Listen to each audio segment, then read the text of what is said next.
Hi there, and welcome to the very first episode of the Centonomy Career Lounge. And I'm here with our very special guest, Waithaka Gatumia, who is the CEO of Centonomy and my boss. So welcome, Waithaka. Special guest, that's a very strong term that you've used, but good, thank you. Thank you for that. Okay. So I think you'll start by giving us a brief about your career journey. Okay, pretty simple. I started working when I was in college. I used to serve ice cream, and then I got a job more in line with the area that I was in. Mm-hmm. So I studied communication, and I studied in the University of Melbourne in Australia, media and communication. So I got a job in Australia with a production house. We did some production work that was there, so it was a great experience. When I came back to Kenya, I thought I was coming back to build the new Hollywood, and I got into that same area for a little bit. And then, so production work, I got into a little bit of theater, different things like that. And then I joined one of the media houses here. I joined as an unpaid sports reporter. That was my first job. They started paying me a couple of months afterwards when they saw that there was some potential. But I still remember my first boss, and he's an amazing gentleman.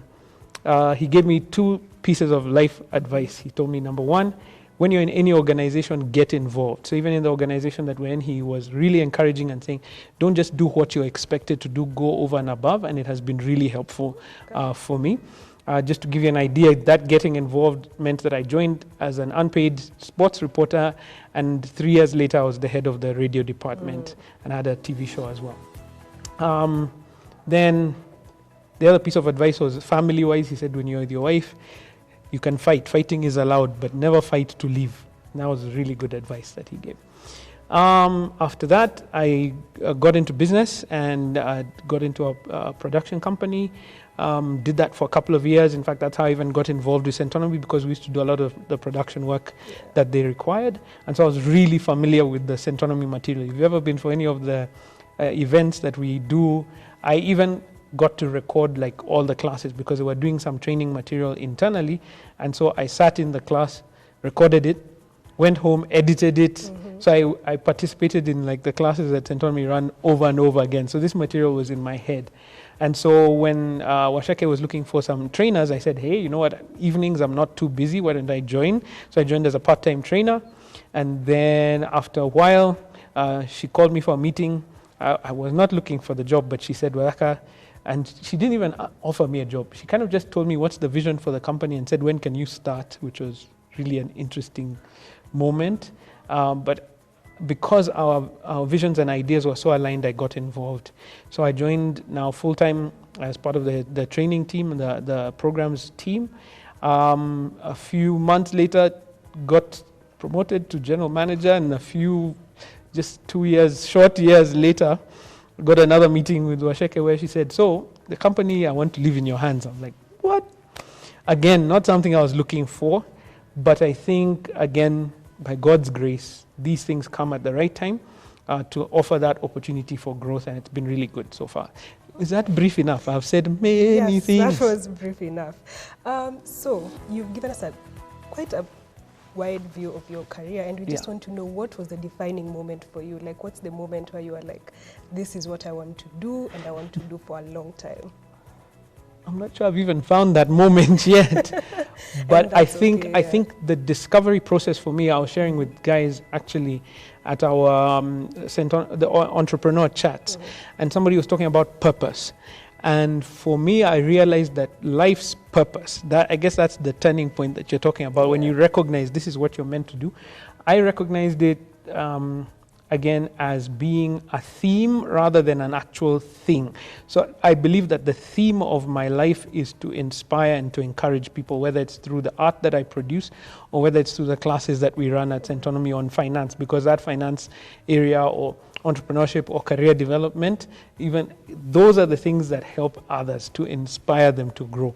So all these things that I've been doing have been in line with my theme, I guess, for the purpose of my life. Okay, that's interesting. So I think what everyone would like to know is, how did you come from being a behind the scenes guy to being the face of Centonomy and being able to stand in front of hundreds and thousands of people and just being great at it? Take up the challenge. Oh, thank you. That's very kind of you to say that I'm good at it. Yeah. It's to take up the challenge. Take up, whenever you're faced with a challenge, an opportunity. I told you that advice that I was given by my first boss was life-changing, because he said, do more than is what expected, than what's expected. And I think that's what's really been me. I guess that's what helps me to stand out, is to not just do what people expect you to do, but to do extra. I wish I knew how that morphed. I wish I could give you, this is what happened. I think it just happened that we needed some content that was being produced. You step up, do it. Then there's an event coming up, and that time Sheke was not around, and I was told, okay, you're running it, so you do it. In fact, I ran my first Centonomy event before I actually joined as a full-time employee. Well, I was still a trainer, because you know how things happen with events. The guy who was supposed to MC was caught in traffic, couldn't arrive. This is the day of the event, so I got a call and said, can you come help? And you come and help. So you don't know how you're going to do it. Take initiative. initiative, not just take initiative, but get involved, and don't shy away from challenges. Okay. Okay. So you mentioned you are currently the CEO, and you got this after 2 years of being the general manager, yes? Less than that, but yeah. We'd just like to know, what leadership style have you adopted, and how is that going for you? You should be the one answering this question. It should not be me answering that question. But I try to be hands-on as much as possible, not micromanage, but hands-on. So, so that when you're going in a certain direction, it's not that you just leave everybody. I think leaders lead from the front. So if it's a project, you need to be involved. You need to be guiding that direction. Maybe you're not the only one who's there, but you're guiding the direction of what's going on. So I think hands-on is what I would say. Hopefully, I want to think of myself as a caring leader, hopefully, and one who inspires, but those are things that you'd better ask yourself or others in the team. You can do a survey and find out. And finally, what advice would you give to someone who's currently starting out, they're just in the beginning, wondering, how will I get there? How do I become the CEO of a company within the next 2 years? Wow. So what would you tell that person? I don't think that this was not my ultimate goal.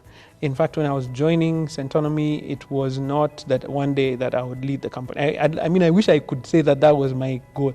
In fact, even that shift, I wish I could tell you that I had a dream, I had a vision that this is what's going to happen. I just knew that this is the direction that I need to go in terms of where I need to be. But what would come out of it, I'm not sure. And I think the lesson that I learned and I'm taking on board is Samuel L. Jackson. I think we know him from all the shows that he's been in, most recently Avengers Endgame. He said in an interview, and he said, he was asked, what would you tell your younger self about the success that you've had, all the different things? Because he's done amazing stuff. And he said, be patient. And I think that's true. Be patient. It will come. If you do the work, if you stick with it, it's what we tell everybody in their career, in their entrepreneurship journey, in their personal finance journey. We tell everybody, stick with it. It's not the entrepreneur who started the business, one business failed and then gave up, who succeeded. It's those who started, maybe failed, picks another one and succeeded at that. If it's your career, please don't become comfortable at where you are. Take the advice I got from my first boss and get involved. Go beyond what you are expected to do. And I think you'll find success. So that was it for our show. Thank you for tuning in, and don't forget to subscribe, like, and we'll be airing an episode every Tuesday at 12 p.m. And don't forget, you have the skill that can take you to great heights. So just implement it and see where it takes you. We'll see you next week on the Centonomy Career Lounge.